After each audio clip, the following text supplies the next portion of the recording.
The word God is used copiously but defined little. In fact, for a word that evokes such a wide array of meanings, associations, and sentiments for people all over the world, it's pretty remarkable how frequently it goes without a definition. Here I wanted to take the opportunity to give a bit of a definition myself. But at least the first half of what I'm going to say is something I don't think is exclusively confined to my own opinion. What I will sketch, as I say, at least in the first half, is something that I think is generally consistent over essentially the span of the major theistic faiths in the world today. So Islam, Christianity, Judaism, Sikhism, Bhaktic and Vedantic Hinduism, the Baha'i faith, and plenty more. Now, there's always a good deal of caution we need to take into account when doing comparative religious study, and so I'm by no means looking to generalize into one unifying conception, but I also don't agree with the principle that you can't draw similarities or commonalities or even direct equations over traditional lines. I think where there are similarities, they should indeed be highlighted. So when we use an honorific or a term or a name like Allah or Vaheguru or Adonai or Brahman, we are essentially saying something that gestures toward a very, very similar concept. Now, of course, this is only one more philosophically inclined definition that exists within these traditions, but then when we actually get into the debates about it, I believe it's the most easily defensible. Not everyone agrees. I think it almost goes without saying that not everyone agrees on what I'm about to say, but I think it is the most sensible. I think it is the way you can actually understand the word God without reducing him or it or her to just sort of a parochial guardian of your own clan or tribe or religion. A good place to start might be with the kind of conception of God that you'll get if you ask the average person on the street. That would be a picture of God that treats him more or less like a man in the sky. Some supreme entity with perhaps even particularly choleric temperament that looks down on us and judges us and sets laws for us and gets rather grumpy when we don't fulfill those laws and gets rather happy when we worship him. Crucially, the central element here is the principle of univocity. When we talk about God, we are simply speaking in infinite terms in the same ways that we would speak or predicate things of human beings. So under this conception, when we say that God sees everything, then we literally imagine a man sort of watching over us as though through a CCTV camera. Or when we say that God knows best, then we literally imagine there's some wise old sage up there in the clouds stroking his long white beard and always coming to the correct decision. Now, if you hadn't noticed, this isn't exactly the most sophisticated form of theism that is available to us. We can try and draw out some of the problems, or I'll focus on one particular big problem here, by just reflecting on what it would mean to say that this is what the creator of everything that exists is. The reason I draw upon that particular title of creator is because what it doesn't mean, indeed what it logically cannot mean, is that God creates the world, creates the universe, the cosmos, in a way not only analogous to, but essentially identical in form to, the way in which a watchmaker will make a watch, or a painter will create a painting. The problem with this, as classical theists have noted, is that it presents God as though he were simply a thing who then acts directly upon something else other to him. When the painter goes to create the painting, they have the canvas and the equipment and everything, and they use these tools to create something else. Drawing upon the canvas, create a painting. Same with the watchmaker. They take materials that are other than themselves in order to create something using a particular skill or talent they have. However, this violates one of the central principles that classical theists insist have to be present in order to define God coherently, which is to say the notion that God is unconditioned. Now, for a thing to be conditioned, a thing has to be essentially affected by or influenced by or determined or constituted by something else. So I am conditioned as an entity because I am conditioned by the oxygen that I breathe, the food that I eat. These things affect my being. They alter me, they change me. I wouldn't exist without them, which also ties into my contingency. And all of the world is in this pattern. Everything together flows in one conditioned and contingent fabric. Everything depends upon everything else. Everything relates to and affects everything else. Even you, miles away, watching this on your screen, are conditioned by me and I'm conditioned by you, simply by the fact that we both take up space within the world and so are displacing certain atoms. We eat certain foods, have certain effects on the environment. All these different causes that sort of emanate out as though dropping a stone in a pond. The ripples eventually will meet each other. This is something that absolutely applies to creation, but it cannot apply to God. The same logic that you'll get in most cosmological arguments here is at play. Anything which is conditioned or contingent must by nature depend upon that which is unconditioned and necessary. However, it seems to be the case that dualism itself conditions both of those entities that are involved. So as I say, I condition you, you condition me, by simple fact of existing in relation to one another, through space and time, through physical causal effects, through mental ideas. I'm talking and that's changing things in your brain, so on and so forth. So we condition each other. If you have two things in relation to one another, then they have to condition one another, because there's something and then something which that first thing is not.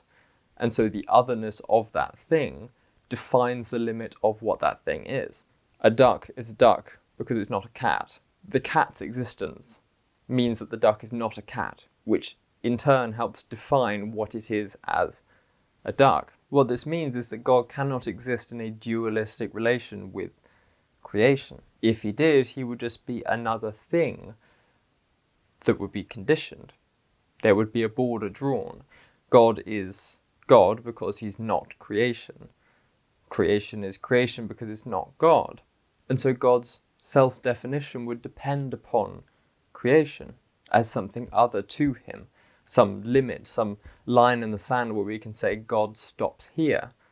But of course, that's nonsense. If God is infinite, immortal, unbound, and so on and so forth, what would it mean to say we can draw borders around him? As such, if we are dealing with a conception of God that treats him like essentially a man in the sky, just some entity who sits on a throne up in the highest heaven, strokes his beard, and deliberates upon what to do with the world, then he really is just some entity. He's no different to the gods of pagan antiquity, just one thing within the high causal order of creation. Yes, supernatural, but that wouldn't make him God in the sense that the classical theistic traditions use the word God. He would not be ultimate reality. He would just be one part of reality. Maybe the creator of this universe, maybe the creator of an infinite number of universes. But so long as we have this conception of him as a conditioned being that is just over there, he cannot be God in the sense meant by classical theism. What this also means, to draw out a particularly radical implication, is that if we're thinking about God thoroughly, we can't really say that he either exists or doesn't exist. All those debates we have online about whether God exists, whether he's real or not, are really only a preliminary in nature, because we can't actually mean to say that God exists in the sense of anything else existing. And that usually seems to be the debate when Richard Dawkins or Frank Turek make their arguments. They seem to be suggesting that there's some being out there who has these properties, who is infinite and all-loving and all-powerful and this and that. And Dawkins tries to prove that there's no such entity, and Turek tries to prove that there is. But they're both misguided if they're really just looking for God in the same way that you might look for a particularly rare species of bat or a new country that you've never discovered before. Again, this comes back to the language we use when we talk about God and the form of predication that we apply.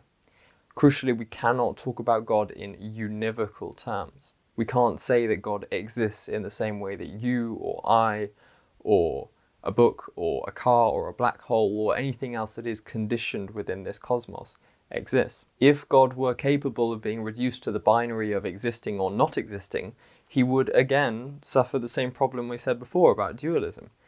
God would be defined as existing, and so his definition of existing would be defined by his not existing as well. So God would rely on not existing. The concept of it, the notion of nothingness would be necessary to define God's existence, which would make him conditioned.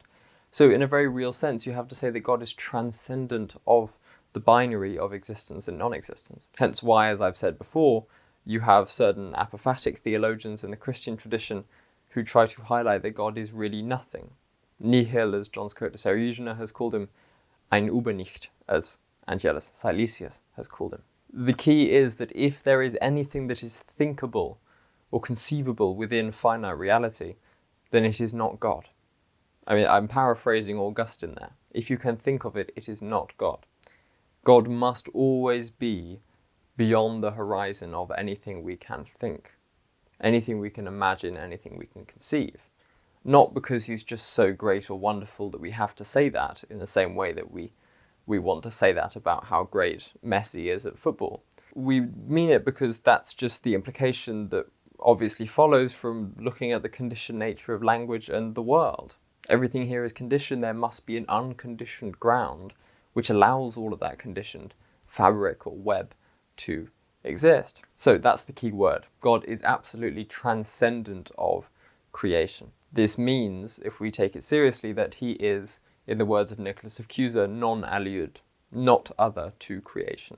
The world cannot be put in a binary next to God, as though God exists here and creation exists here, as though he were just sort of peering into it, as though looking at a snow globe, or a computer scientist running a form of code or looking at a simulation that he's created. So on the whole spectrum of existent things, God is not at the top of the pile. God is the spectrum itself.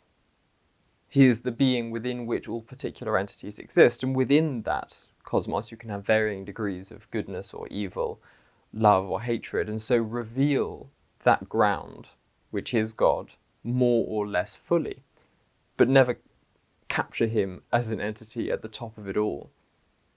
Never quite pin him down, put a concept around him, because that would be to render him not God.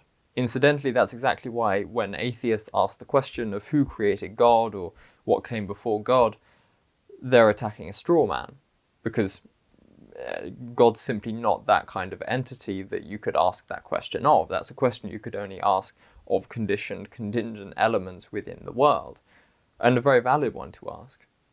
But when we talk about God, we're not speaking about one of those entities anymore. But in fairness, I don't often blame atheists for that, because they get the idea from a lot of theists who do genuinely believe that when we say that God is the first cause or the creator of the world, that he literally is just the first thing that was, existing somewhere in the void before the Big Bang, as I've said before, flicking the causal domino to set the universe in motion. This is a deistic God rather than a theistic one. If we're dispelling this notion of God as an entity, what this also means is that God does not have characteristics. When you say that Jane is happy or Jane is pretty, you're essentially establishing difference within the sentence itself. You first posit the existence of a subject, Jane, and then the copula, is, which is something separate from Jane, and then happy or pretty or sad or whatever else it may be, as the adjective, the predicate that you stick on the end.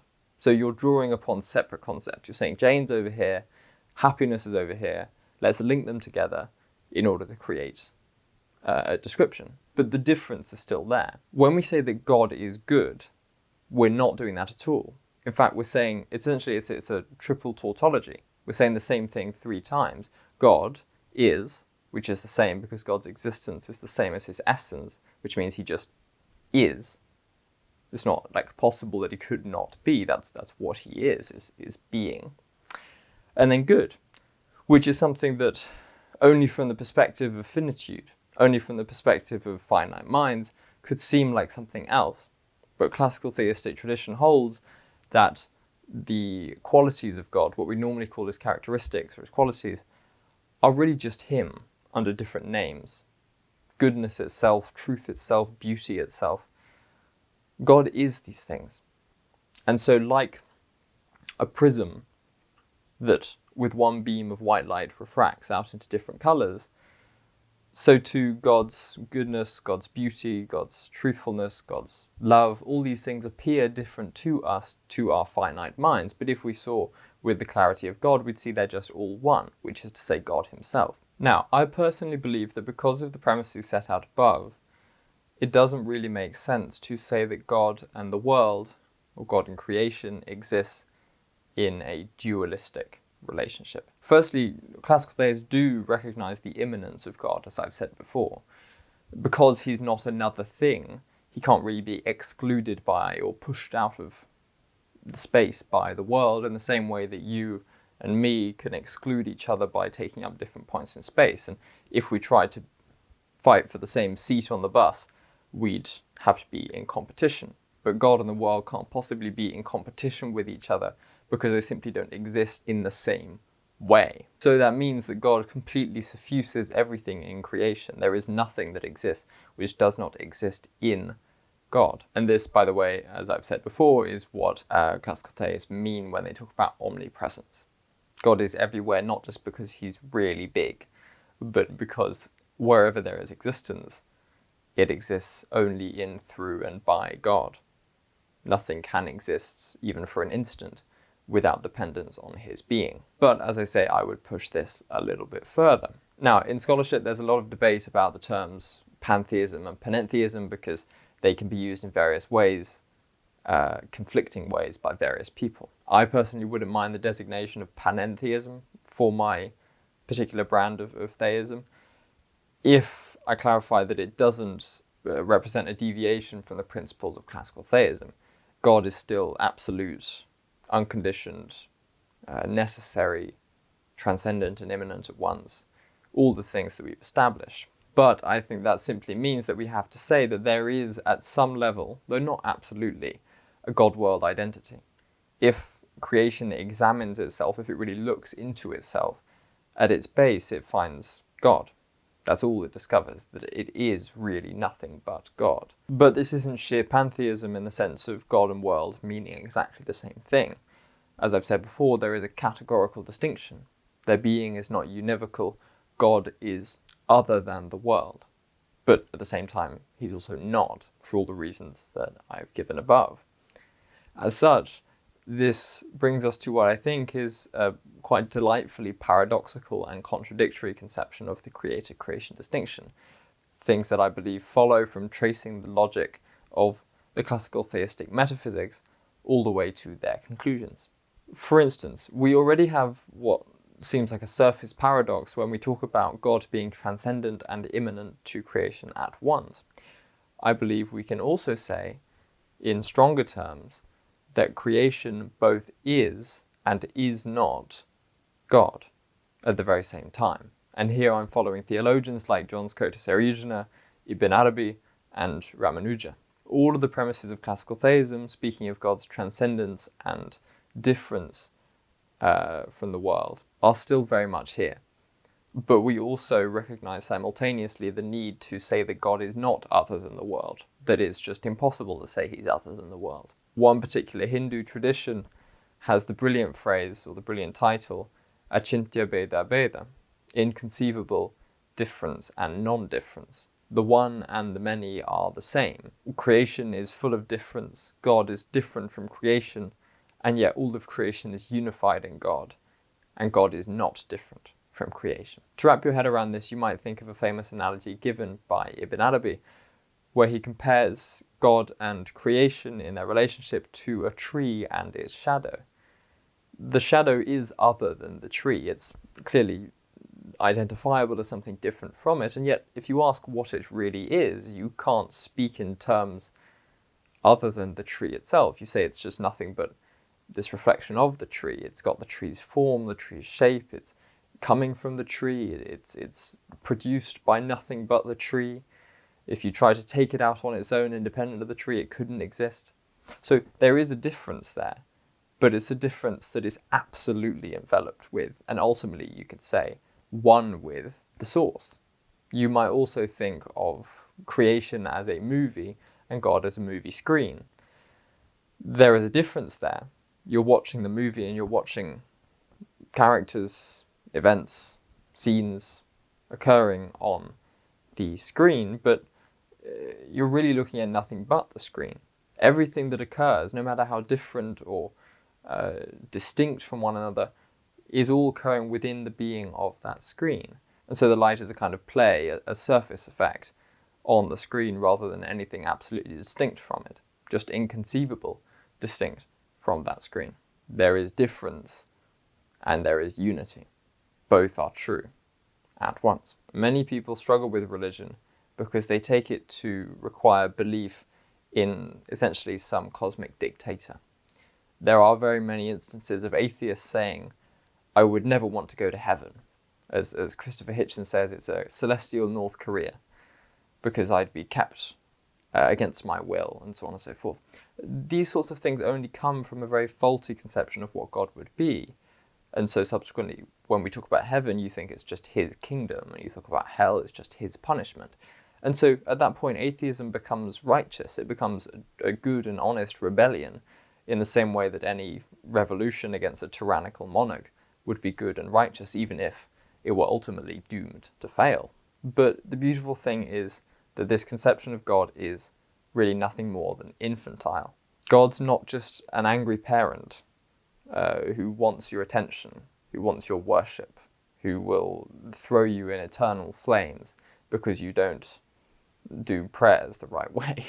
And I've found, both personally in terms of my own relationship with religion and in speaking to other people about this, that it actually can be very healing to just rectify our theology. When we replace the idea that God's some imperious monarch or cruel parent with the notion that God is the very being of all beings, this loving, blissful, peaceful, compassionate center at the heart of everything that exists, within which we all, to quote the book of Acts, live and move and have our being. When we make this transition, we can begin to heal from a lot of religious trauma and religious guilt. We're no longer doing religion because we have to be faithful to some watchful dictator. We're doing religion because we want to find out the meaning of life, because we want to find the essence of all reality, the innermost being of not just everything that we know, but ourselves. What is it that I love when I love my God? Asks Augustine. That indeed might be the very essence of religion, that question, is continually finding what God is, what the center of life is, what this strange, beautiful, at times agonizing mystery really is. Not just some system used to control people, not just some puppet idea of an omnipresent king who will always punish you if you do the wrong thing, but being itself. This very gentle, at times very vast and powerful, but also equally very gentle and very quiet mystery available to everyone. And it's there that you can start to have a personal relationship with God. And yes, that needs a whole different video to explain how personality can relate to the things I've said. Absolutely. I can do a different video, that's fine. But for now, perhaps you could understand it as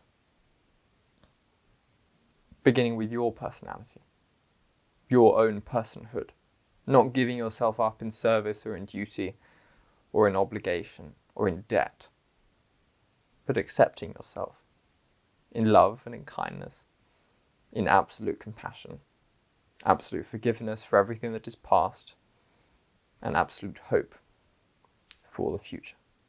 But I encourage you, if you're either a skeptic who has no care for religion at all, or you're a theist of your own who's been raised with a particular conception of God that perhaps is all too familiar to the one I criticize here, take a moment to reflect on it.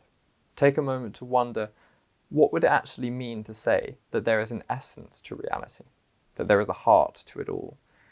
What would that look like? What would that mean? If indeed we're just talking about a man in the sky, then would he not need an essence of his own? Would he not need a being that suffuses everything? If all of life is the characters and the scenes dancing on the movie screen, where is that screen? Well, the answer, of course, is it's everywhere. And so then you might ask, why can't I see it? And the answer to that is, you haven't yet looked for it. But it is there. and it is eager to be found. Thank you for watching. I'm sorry for the very long wait. I'm very, very busy at the moment, only just managing to get these videos out. But I appreciate you very much for watching, for giving your attention. Welcome to everyone who's new. Check out my Substack in the description if you'd like my writing. And take care. I will hopefully, if I'm organized, see you next week. Bye-bye.